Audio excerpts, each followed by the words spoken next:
The opinions and views expressed in the following program are those of the speakers and the host, and do not necessarily reflect those of Yoakley Scott Corporation and your sports network.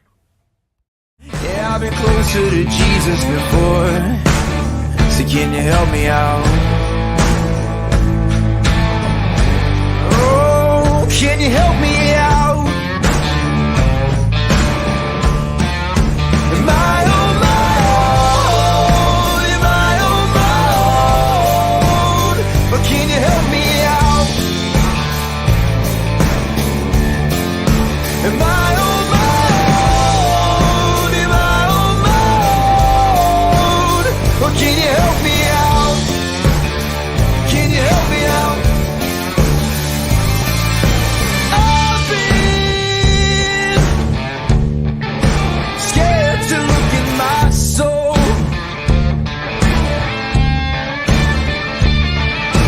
I've been afraid I would follow the road. Yeah, afraid of the things I've been told. And hello, everybody. Welcome inside a wonderful Thursday episode of Running Point on YSNLive.com. Brought to you by our good friend, top right-hand corner of the screen there, Greenwood Chevrolet in Austin Town. They go the extra mile for you. We try to do the same here on this show every single day.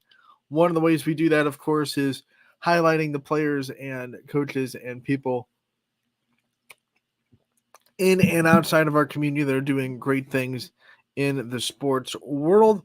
And if you've been following us the last couple of weeks, we've been doing a new summer segment on Running Point called Living the Dream. It's a softball segment. I'm a big softball fan, so that's how it goes. But it is just taking players, if you're joining us for the first time, taking players from the big names, the colleges, the pro ranks, whatever it may be, players that have kind of been where the players in our community and our YSN family are striving to be. We have so much softball talent, so many players that are striving to have their dreams come true. And one of the ways that you can do that is, in my opinion, listening to the people that have come before you and have made it to where you want to go, and taking lessons from what they've learned and hearing their advice and what they can say and how much you can learn from them. And we've been doing that for a little bit now. We've had 4 wonderful interviews. This is going to be the 4th. Sarah Fessler, Kelly Torres from Duke, Sarah Fessler from YSU, and Mallory Black from Georgia Tech. And we continue that trend today. We are going to be talking to someone who is a big fan of YSN, has been on YSN a couple of times. If you're a fan, OG fan of Running Point and my podcast and my blogs that I used to do called The Hot Corner a couple of years ago, I've had her on that twice. So this is going to be her 3rd YSN kind of stop by and check in. And we love talking to her. And this is just one of those players that you instantly connect to. Great to talk to. In fact, this conversation is probably the best we've ever had. Between me and her, and it does go a little bit long, so we're not going to waste much time getting to it, but it's a really great conversation with me. And without further ado, the introduction of the interview today is Morgan Howe. You might know her from Fresno State.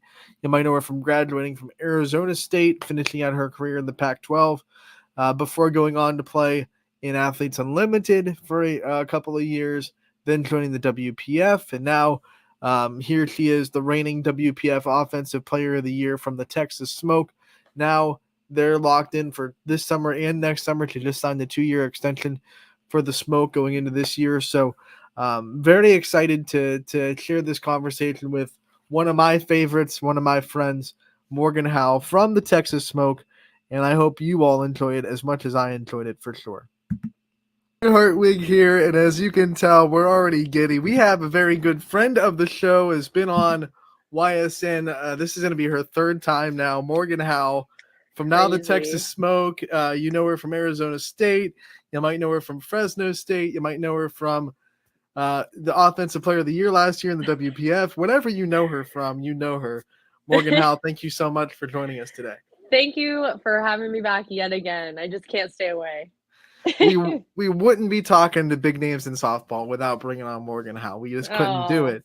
no. Morgan, this is the third time we've had you on. This segment we're doing now is kind of called Living the Dream, and we're bringing on the softball players that have quote unquote made it. I know no one's ever satisfied with where they are. They're always trying to get better, but they've kind of achieved the dreams that the girls that we're covering here on YSN in high school are trying to get to, and we want them to share their journey and the lessons they've learned along the way so our players can hear it, take notes, and try to achieve their dreams too. So my first question for you, and I'm just going to let you kind of talk about your journey and where you started softball and when you kind of started to fall in love with that game and the sport.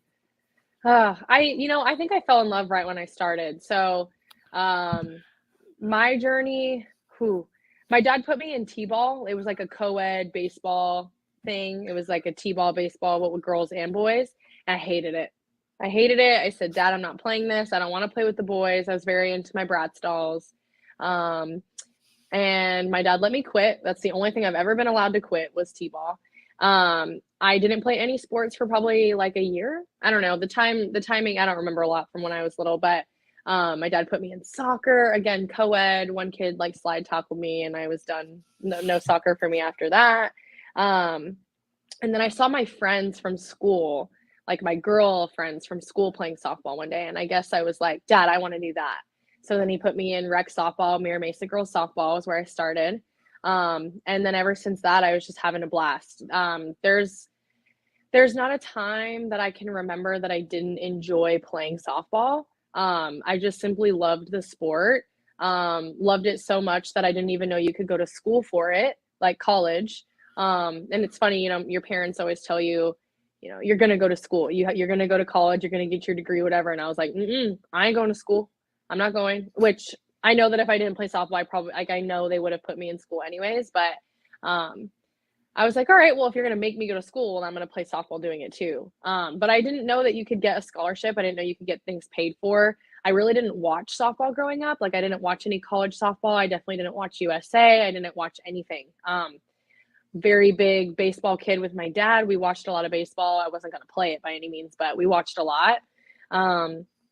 And I just loved it. I wanted to keep playing. I really didn't care about the school part. I think I also was just, raised to, if you're going to be in something, you're going to do it right the first time. So I was a really good student. Did I love school? Not really, but I did it anyways. And then probably around my junior year is when I got end of sophomore, junior year, is when I got my first looks from a couple small schools all over the place. There's maybe like 3 or 4 from just all different parts of the U.S. Didn't really know what I was looking at. I just wanted to play. I didn't really care. But there was one school that was super interested enough to like bring me on a visit, and that was Fresno State. I actually had no idea where Fresno was. Living in California, growing up in Southern California, I should have known, didn't. I thought Fresno was like in a really cold place. Something about the Fres was like registering as freezing to me. So didn't really make sense, but it did in my mind. Took my visit to Fresno State. I fell in love with the way that Coach Ford and her staff made me feel. They made me feel at home. I felt like I had a family. They were so invested with me as a human in my life. They knew my mom's name, my dad's name, my brother's name, my sister's name, my dog's name. Like she just knew. She did her research for sure. But Fresno State, the community, I mean, everything was about Fresno in Fresno. So it was a really cool experience. Loved my time there. Grew really, really well. I don't want to say grew well, but I just grew up a lot in my first year at Fresno. Coach Ford ended up taking the job at Arizona State. I stayed one more year at Fresno. Loved the team camaraderie there. That was probably the most tight-knit team I've ever been a part of. But I knew that I wanted to stay under that staff. So I followed Coach Ford to ASU, and then loved my time there. Grew even more as a person and as an athlete. Probably played some of my best softball I've ever played at Arizona State, and then did not get drafted right out of college. Ended up deciding to get my master's so that I could coach. While I was getting my master's at Florida, I got the opportunity to play at Athletes Unlimited that was season 1 in 2020 when COVID happened. Everything was shut down. Athletes Unlimited had the means to put everyone in a bubble. So went on with that, had a great season. And then I also was supposed to play for a new team being added to the NPF. It was called the California Commotion. I tried out for that team while I was in my first year of grad school, made that team, but then COVID. So then the NPF folded. And that's when Athletes Unlimited happened at the end of that fall. And then I got my master's. I was supposed to play in Spain for a week with Team Florida. It was just an independent team out of Florida. But COVID wasn't going to let that happen. I think we were still kind of in the weird space of COVID. I also just spit everywhere. That was amazing. And then I played one more year of Athletes Unlimited. And then we spoke again right before my first season with the WPF. And it's been just a really crazy whirlwind ever since, just haven't figured out how to leave. Whirlwind's the right word for that journey, because you've just been kind of everywhere, Everywhere. And it all started a girl that, like you said, didn't really watch softball, didn't know anything about the softball landscape in college, didn't know what teams were good, what teams weren't. You could get a letter from a UCLA and someone else, and you wouldn't really. I wouldn't have known the difference. Cool. So how did you go from that to succeeding at that level? And obviously, the softball IQ has to go up, way up, when you get there and you start playing at Fresno, and then you start to learn the landscape of college softball and what like teams are good and what teams are going there. So what was the transition like for you from a girl that was just playing to love the sport, and then it turns into a job when you get into D1 softball? Yeah, I mean, I think, like I said, I was just raised to if you're there, you're going to do things the right way, and you're just going to do it to the best of your ability. There is no half-assing anything. There is no half doing something. I was raised to not quit, other than the one time in T-ball with the boys. But, we're going to see things through, and we're going to, make sure that we did everything in our power to set ourselves up for success. So, I mean, if I was putting the time in and I was putting the work in and it wasn't working out at Fresno, well, then we can start talking about maybe leaving or maybe doing, but that wasn't really the case for me. I worked hard and the game rewarded me. So, there weren't reasons to leave, around playing time or anything like that. And I loved my staff. So, I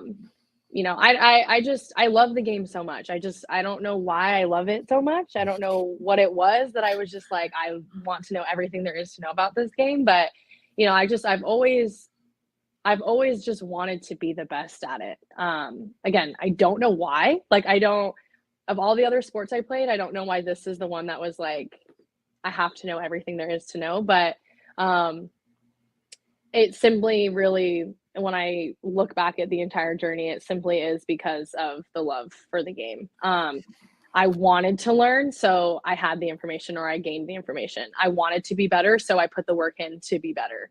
I wanted to see myself starting all the time, so I just made sure I was outworking whoever I needed to be outworking, and putting my head down and just getting to work. So I think all of this comes from just simply loving the sport and loving the game for what it is. When you love something that much, you want to know the IQ. You want to know how to better, more efficiently do something. You want to know how to make certain plays. You want to know how to hit certain balls. You want to know what to do in certain situations. Like, you just want and desire those things just because you love it, So I think that's honestly just where it all comes from. But I just couldn't tell you why I love it so much. I just do. There's not one thing that's, that sticks out to me. All of it's so fun. So I don't know. How much do you remember about your first year in college and the transition to that level, and how you dealt with what I'm sure had to be a little bit of a mental hurdle all of a sudden being at that level? So what was that like for you? It was mental. It was mental and physical. I was trying to put the two together. It was a transition. I remember everything about my freshman year. Because so I just loved softball, right? Growing up, I just loved softball. I just wanted to play. I did the extra hitting. I had hitting coaches. I had all of these things. But what I didn't have and what I didn't know was like, the strength and conditioning side. I didn't know anything about getting in the weight room. I didn't know anything about probably running extra. And it's not just like long distance, it's like sport based. So change of direction, sprinting, short bursts of energy, things like that. Yeah, no, none of that was crossing my mind through travel ball and through high school and stuff like that. So when I got to Fresno, even before I got to Fresno, they sent you like a summer packet to like start getting in shape and start getting your body in the movements that it's going to be in during when you get there. I just remember looking at this packet the first time I got it, and I was like, what are half of these things? I had never put a bar on my back ever. I certainly hadn't cleaned one, so it was a transition for sure. I felt like truly my freshman year, I honestly felt like I didn't know how to play softball either, because, you're learning all these things, just way more efficient ways to move your body, way more efficient routes to take in the outfield, a more efficient swing. I didn't realize how maybe like handsy I was when I first came in versus, after the development that, Coach Ford and Harger put into me in the hitting side. So it was a transition for sure. I remember vividly calling my dad, probably not even a month into the fall, and I was like hyperventilating, crying. I was like, "You're gonna have to come get me. Like, I don't know how to play softball anymore. Like, I don't want to be here. Like, it's not fun." And he's like, "It's gonna be okay." Like, I was like, no. I was like, "I already packed my bags. Like, you just need to come get me." I was like, they told me they weren't going to change anything about my swing, and they're changing all of it. I mean, I spent hours every day on the tee with Harger learning how to hit a drop ball. It's like this tee, and the ball is not even like a foot off the ground, and you're standing trying to hit a ball not even a foot off the ground. I mean, it was excruciating, but it just felt like so much because it was such a large transition for me. We're not even talking about the school piece either. Like, you're on your own for the first time. There is nobody telling you have to go to class. You either decide you're going or you don't, and if your coaches catch you not in class, like, that's a choice you made, and that's a consequence you're going to have to pay for if they catch you. But it's everything. You're on your own, just thrown to the wolves, making your own decisions. I was 17 at the time. I went into college at 17. I'm 17 years old making my own decisions, and that was crazy. Not that my mom woke me up every morning, but it was like, wow, I mean, nobody's telling me I have to go to class. I read what I needed to read, so everything was a transition. But so I think that's why everything just felt so heavy in those moments. But man, you got to get through that first year to really like know that in your second year everything really is going to be okay. Like, the routine of everything now, what you need versus what you can kind of like, maybe I don't need to go to every class, or maybe I do need to go to every class. Do I need the extra study hall time? Things of that nature. But yeah, that first year, I think you definitely have to just get through it. But there's so much growing in all areas of it's not even just the softball piece. It's like the human and the school and the social piece. So it was a year for change. It sure was. Man, 17, you start your college career. Yep. I imagine that means you graduated high school early to go to Fresno State, right? No, I think I just started school early because I never skipped a grade. I didn't like make anything faster. I turned 17 in the fall of my senior year, and then I didn't turn 18 until October of my freshman year. So I went in at 17, and I just was this infant. What was harder for you to hurdle, the mental side of transitioning that, or the physical side of getting your body ready for that Division I level? What was harder for you? I'm going to say the mental piece. I grew up in a time too where there weren't mental performance, sports psychologists, like all of that was new. And if it was happening, or if it wasn't very new, it was definitely very much in like a professional setting, like very high level athletes, but it certainly hadn't trickled down to the college level yet. Or maybe it had, but it wasn't at the mid major level yet. I think the mental side for sure. I I would shut up and do a lot of the physical stuff, but I think that I could have pushed myself more on the physical side if I had a mental to go with it. The body is capable of some pretty crazy things. Like I said, I'd never lifted weights before. And I was extremely intimidated by weights, like in like strength training at school. A lot of my teammates were throwing like 45-pound plates on the bar, and I'm like, I'm crumbling under that thing. You, as soon as I stand up, I'm coming right back down. And it's just funny because, you know, I throw weights on the bar now and I'm like, I could have done this. Like this wasn't bad at all. This wasn't heavy by any means. And even when I was that young, like I didn't have a mental side. I was very scared for sure. I was very play it safe. But I also think that comes with just how much was moving and how much was changing and how much I was adjusting to.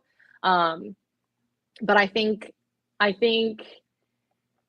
the mental piece was the hardest piece for me. I think if I had a mental, the physical would have came along. But because I didn't have very much mental toughness, the physical piece kind of was hindered by that. I remember one conditioning session, I thought I killed it.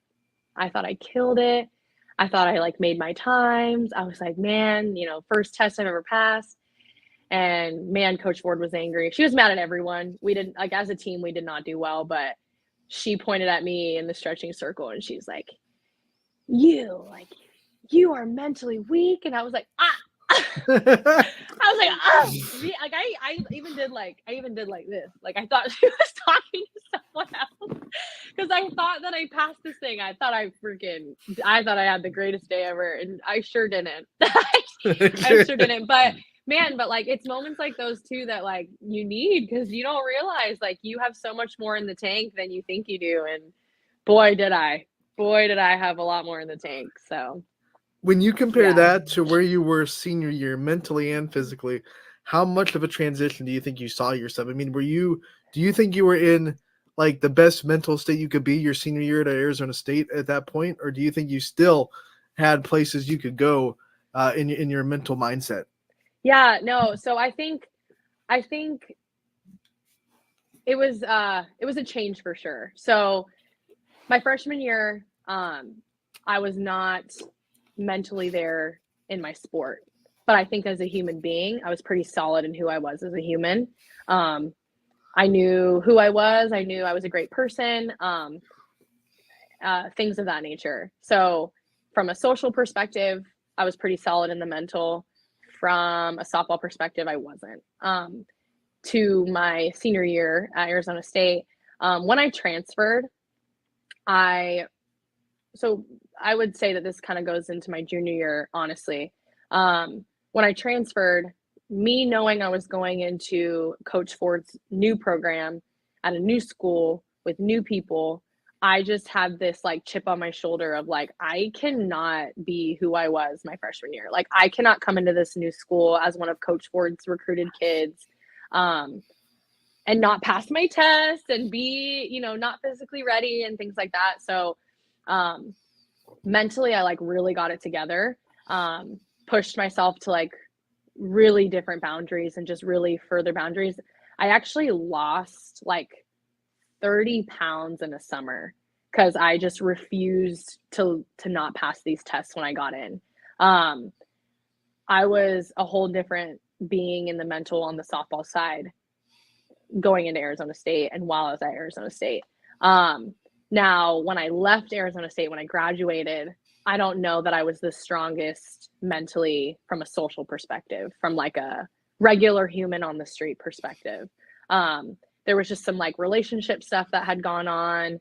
Obviously, when you graduate and you're not drafted and you have no direction of like, am I still playing? I had a really big like identity crisis afterwards because, you know, I just came off this high of a season, a high of these last 2 years, a high of the last 4 years, honestly.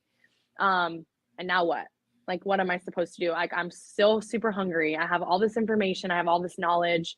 I have all this drive to go compete and like beat people and win in the box and win on the field and be a part of a team, and just, it's gone. There's nothing, I mean, there's nowhere to put it. There's no avenue. So I was like really lost as a human for a minute. I think you know, I was more prepared than I thought I was to transition out of softball. I mean, Coach Ford does a really good job of building you up as a human first, wanting to make sure that aside from the softball piece, you know, your life is going to be good and your life's going to be okay. But like I said, there was just a lot of social things that were happening in those same moments that left me pretty like vulnerable mentally as a human. So the transition, I mean, it's pretty crazy. I will say it's nice that one piece, like softball versus social, one piece was always better than the other. But when I graduated, I definitely, I'm not saying took a turn for the worse by any means. Like I didn't go like completely into shambles, but I was having a rough time for the first like couple months right out of college for sure. You But obviously found it, right? You found we yourself. found it. We figured it out. You know, You know, you figured it out. life does end up happening, but you know, to wait for it was really hard. You know, I like that you say you know how kind of lost you felt when there was a possibility that softball was over, because I see so many young kids here that are Mhm. fighting for their college softball dreams, and they struggle with identity and who are they outside of softball, and if this doesn't Mhm. happen, who am I? What can I do if I don't make it softball? Yeah. What kind of things did you do to get past that and realize that you are more than a softball player? You know, again, I think this comes from like the love of the game piece because, you know, in high school, I sometimes like, you know, I do look back on high school and I'm like, I did miss out on some things. Um, I didn't go on like our senior Disneyland trip, which probably would have been fun. I did miss a few school dances. I missed, you know, some of my classmates having like bonfires and parties and things like that. I missed out on those things, but like, did I? Um, I loved softball so much that I didn't need to go to those parties. I didn't need to go to those dances. I would have much rather been with my group of friends that shared similar goals. And like our version of a fun night out was going to the cages at 11 o'clock at night and just swinging away, just having fun together, working on our craft together. And I know that sounds so like nerdy in the softball side of things, but we just loved it so much. And I think that's why I didn't really have like a identity crisis during those times in my life where I was trying to get recruited and I was trying to figure out where I was going to be for the next 4 years, was because I surrounded myself with friends that had similar goals and similar dreams that I did. And that's just what we did for fun. And if it wasn't a night at the cages, it was like we're all hanging out watching TV in the jacuzzi or like in the pool and just hanging out, you know. Maybe probably watching baseball, maybe probably, you know, watching baseball movies, like things like that. I don't know. That was fun to us. So I think, you know, navigating that piece wasn't hard for me because I just had my friends that supported my dreams and I also supported theirs. Um, you know, we had our fun and we indulged in our fun the way we wanted to. I think that there's also so many social pressures now with social media and like the way that people are kind of raised and the entitlement and stuff like that. I think, you know, there's so much happening on social media. There's so many kids that are 15, 16, 12 that look like they're grown adults and it kind of scares me. But I think that they just see all these people on social media living a life that is so adult-like and so luxurious, if you will, that they think that they have to do that to also fit in. I think that I've always been one to not really care about like what everyone else is doing. If I'm happy, that's all I care about, you know. And if people don't see what I'm doing, and that's like not going to make them happy, like that's fine. I don't want you to feel like you have to do what I'm doing to make yourself happy. I'm going to indulge in what I want to indulge in and be happy. If you need to live your life by doing other things that don't align with mine, I mean, what's there to really like hang on to? You know, I mean, in terms of like, why does that bother me so much that our things don't align? If they don't align, then we weren't really meant to be hanging out anyway, and that's okay, you know. So I don't know. I think in the I just had a different, social media was not as big when I was in the recruiting process. So feeling like I'm not fitting in wasn't as probably tough of a task as it is now, or like tough of a thing to get over now. I don't know. I'm just very big on like, you got to do what you have to do to make yourself happy at all stages of your life. And if you have a goal, it's cool and it's okay to care about it. Like, just because everyone else on social media is trying to be this influencer, that influencer, need to go to parties, need to show that I'm like a part of the social crowd. Like, that's cool if that's what they want. But if it's not what you want, it's okay. You know, it's cool to go dive into what you want to dive into. I think that's probably something that I don't think enough kids hear often enough, is that it's cool to care about the things you care about, you know? Meanwhile, your social media is just filled with tanks, nothing but tanks and bombs, because that's all you do. 2023 Offensive Player of the Year. I mean, what was that season like? And then going into this season and this Texas Smoke team that you're a part of that is doing a lot of huge things for professional softball. And I know Brandon Phillips has just done a phenomenal job in building up this team and this sport. What's it like to be a part of this organization and this, this league, and see it go through some tough times? There was some question marks in the middle of the year, and still put together a league and still put, a lot of players in their dream positions. What's it like to still be a part of it? I mean, it's amazing. I can't say better things. I mean, just the opportunity to play by itself is something to be thankful for. So last year was a fun year. Man, it's been quite a journey. So last year was my fourth year in the professional softball world, my fourth season. And honestly, I thought I was going to be done after the Vipers. You know, an exhibition season is hard. Being the start of something is really hard. It wasn't my most favorite season. There were some sacrifices to be made in season one of WWE. Oh my God, who am I? WPF. I was thinking about Jade for a second there, but there's some sacrifices to be made. So when it's an exhibition season and you're just trying to get your name out there and you're just trying to get the word out that we're going to be starting a league, you know, there's some things that, occur. It wasn't ideal, especially coming from 2 seasons of AU where they had, all of the things they wanted to build off of with the NPF and all of the complaints from the NPF. AU checked all those boxes and they made it feel very professional. So coming from there to the first season of WPF, it was tough. I mean, we played the same team the entire summer. And I think it was like, I don't even know how many games it was, but it was the same team the entire summer. I mean, brain gooing, like mind oozing, like it didn't really it wasn't fun. Obviously we were on a certain budget because it was the first year. So, just the living situations just weren't ideal. I lost actually money. I didn't get paid. I didn't make any money that summer. I probably lost more money than I made, if I'm being honest. So I was ready to be done after that. I didn't want to be a part of something new again and then probably get tossed to the side later. And it's hard too when it's not a year-round thing and you're not making a livable salary. I didn't get to train the way I wanted. So then, in a sense, I didn't have the year I wanted. I played like absolute dog shit, excuse my language. I probably had the worst year of my entire softball career from T-ball to now. Like, I played horrid. So I just was like, I think I'm going to be done after this. And then I got a call from Courtney Hawkins was one of our general managers at the time. And he's the one that was like, give us a chance. And BP also jumped in on the call eventually and was like, give us a chance. We want to draft you in our expansion draft.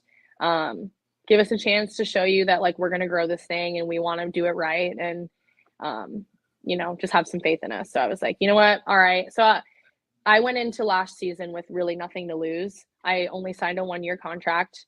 And I told my family, I told my person, I told a lot of my friends, like, I don't really have expectations for this summer. I'm just going to go out and have fun. Like, if this is the last year I really am going to play, I want to make sure that I was having fun doing it the whole time. So just simply being appreciative of putting on a uniform just simply being appreciative of hitting on the field at practice or getting some reps at practice or just being on a team at all.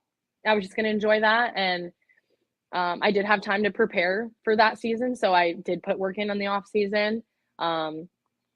And it worked out. And I think I honestly probably played my best softball because I was having fun and I just was loose and I had no expectations. And then it turned into a 2-year contract and here we are just having some more fun. So, but I will, and to talk about your point earlier, if there were question marks about the season, there were some question marks. There was a lot of question marks. So many questions were asked between the end of last season to now, but, Brandon's really making this thing happen. Brandon is somebody that says he's going to do something and he does it. If there's anything that you ever need, he's a very hands-on owner. If there's anything that you ever need, he's very open to talking about it. He wants to know how, to make this work. He wants to know what our needs are. And he'll also be honest about things too. If it's something that's not feasible right now, he's honest about it. But he's also very open and honest about the vision and about where he wants to take this.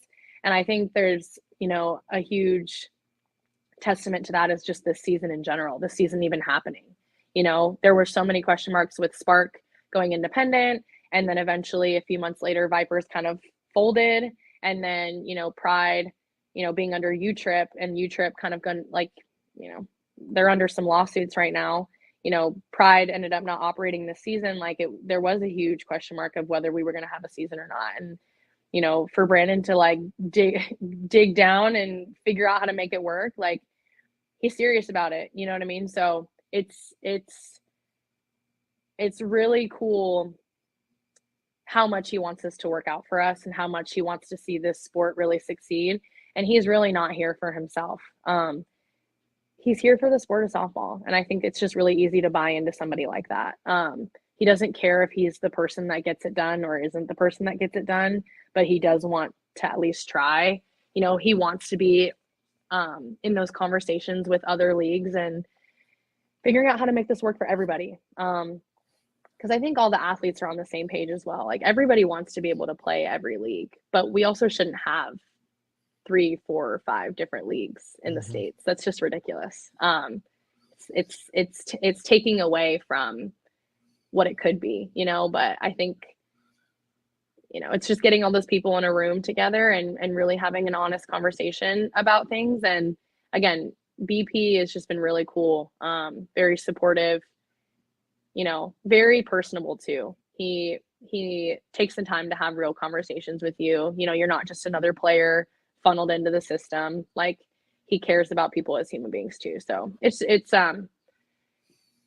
been quite the journey, if you will. But we're just taking it year by year and day by day and just having fun with it while it's still here, because in 10 years, my body probably physically won't be able to do it anymore. So we got to enjoy it while it's here. But yeah, and we hope you get 10 more years, right? That'd be awesome. I mean, I hope so. I would love to do that. You're still mentally in it, right? You're still let's go. You're still enjoying it. You're still loving it. So yes, as long as your body can still say, let's do it. Exactly. If you had something that you hope that professional softball has before you're done that it doesn't have right now, what's one thing or one goal that you hope for the whole professional softball landscape before you do have to put up the cleats? Honestly, what I hope for is,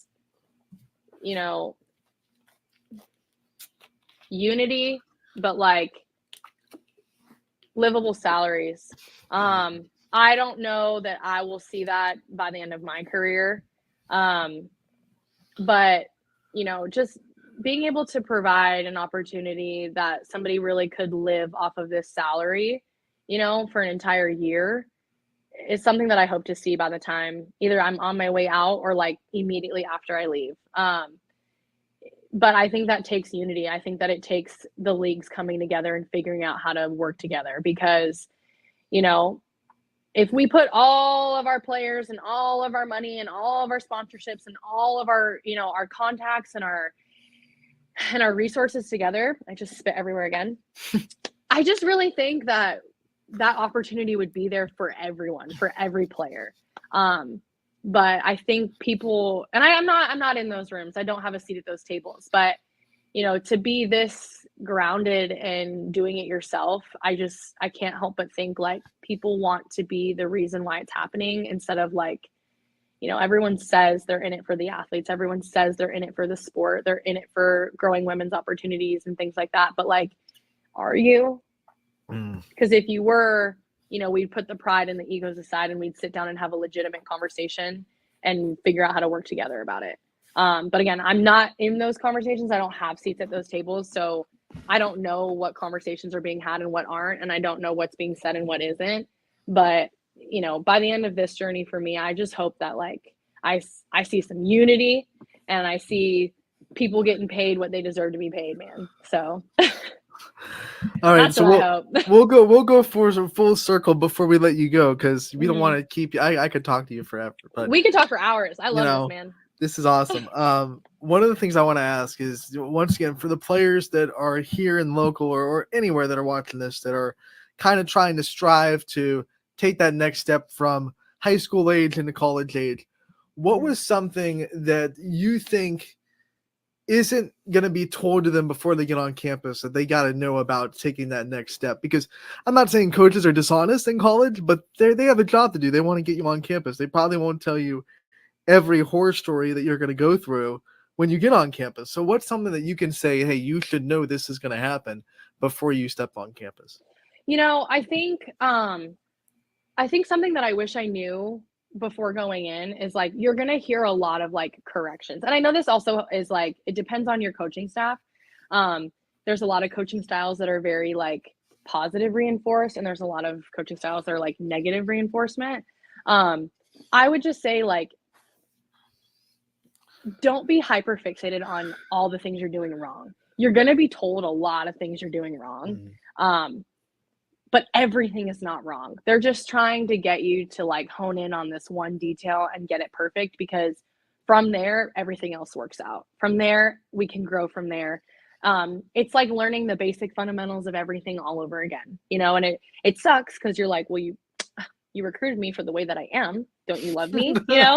But like, you also don't realize that there's also so much more room to grow. So I think going into college with the with like the open mind to grow and get better, and know that like all of those corrections, all of those maybe what feel like negative things coming at you are really out of love and out of want to make you better and make you grow. I think too, don't be so quick to jump ship. Give them a reason to if it has to do with playing time, or it has to do with, whatever, give them a reason to really not, play you, make sure you're the first one they're getting extra work in, make sure you're the last one to leave, make sure you're doing all the regular teammate stuff, and being a good teammate. I think that that's something that's definitely overlooked nowadays too. Everyone is, because I think it comes with social media. If you're not out there on social media, then you think you're not going to get NIL things, you're not going to get money, and you're not going to get attention, la, la, la, la, la. Like, you're there to play softball. You're there to play softball. None of those things happen if you're not playing softball. So just remembering why you're there in the first place. And then knowing that not everything is as negative as it seems. Like, really try to like see the positive parts of what feels like a lot of negativity, if that makes sense. Were you frustrated at all when NIL came up after your college career was already done? Were you like, oh, come on? Yes and no. I was a bit frustrated because I was like, dang, like, especially at ASU in those last 2 years, I think I could have made like a little bit of money. Because when I transferred into Arizona State, I transferred in as a walk-on technically. I didn't get any money my junior year. I earned money my senior year. So I was a bit frustrated because I was like, dang, like, maybe I could have made a little bit of money that way. Like, these loans that I got to pay back weren't as big, but at the same time, I kind of see what it's doing to programs, and I kind of see what it's doing to the sport of softball. And I don't like it. it honestly makes me a little grossed out. Because I think you lose a little bit of sense of pride for the school and the name on the front. I think that it's just becoming a little too like loose. Because even just the hard stuff, like coaches can't punish run people anymore. Coaches have to watch what they say. They can't yell and throw things and someone not feel like they were, I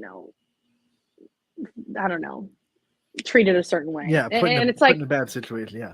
and it's just it's kind of sad to see. And so I think the NIL has only played into all the entitlement things that that were kind of inevitable, with these younger generations. But, I don't know that I really missed out on it. I think it also puts a lot of pressure on some of these kids that feel like they have to have these NIL deals. And like, you don't, sis, like, go play softball, have fun doing it. If that was supposed to come to you, it would have, and it should have. If it wasn't meant for you, there's a reason for that. Yeah, I don't know. I think it just feeds into the entitlement stuff for the kids that it is working out for, because, they're going to come out of school with all this money and all these deals, but do they know what they're doing with all the money? Do they know how to use that money? Do they know, life isn't just going to be like that. You're not just going to get job on job on job. You're not just going to get money thrown at you all the time, So I don't know. I don't know. I'm happy I'm not a part of it. I'm happy that I think I graduated at the right time.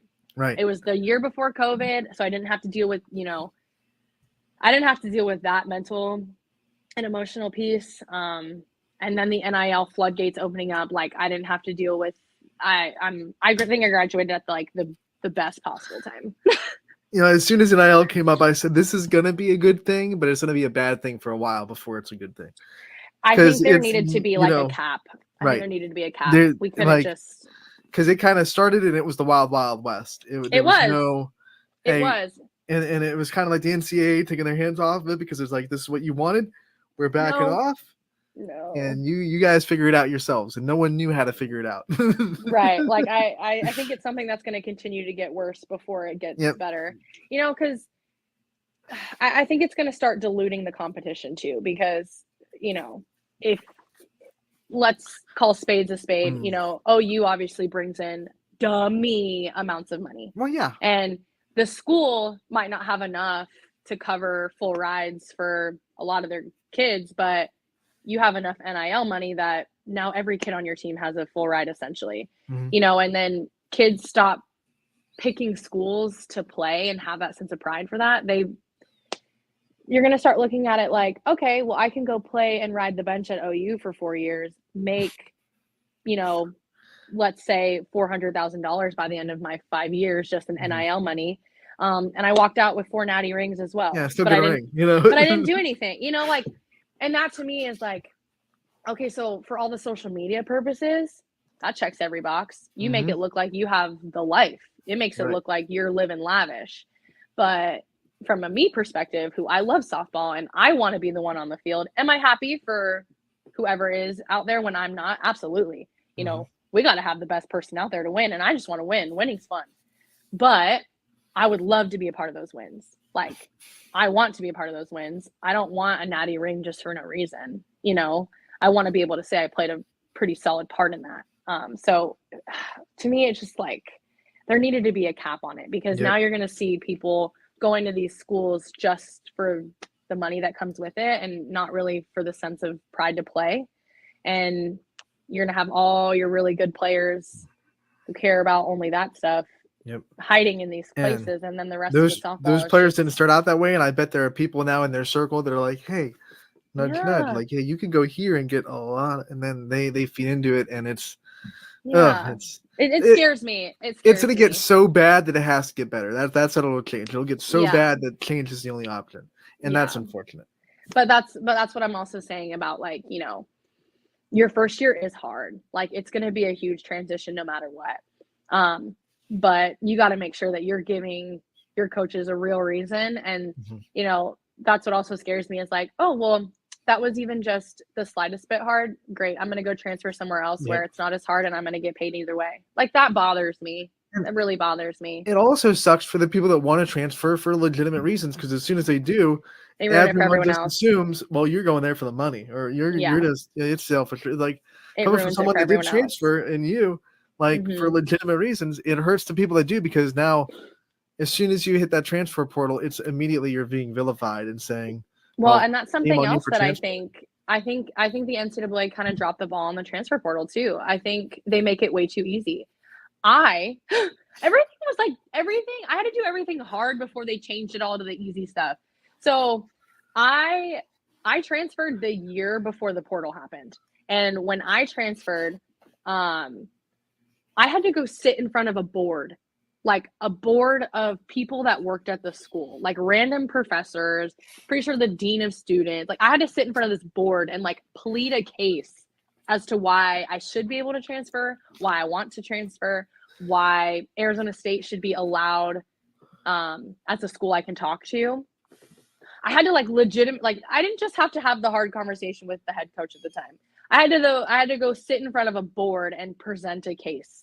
I had to go read and flag and highlight things in our athlete handbook at Fresno. I had to go flag and highlight things in the NCAA handbook.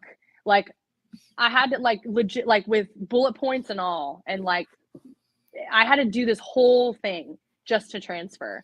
And now these kids don't even have to have a conversation with their coach. They're just like, I'm in the portal.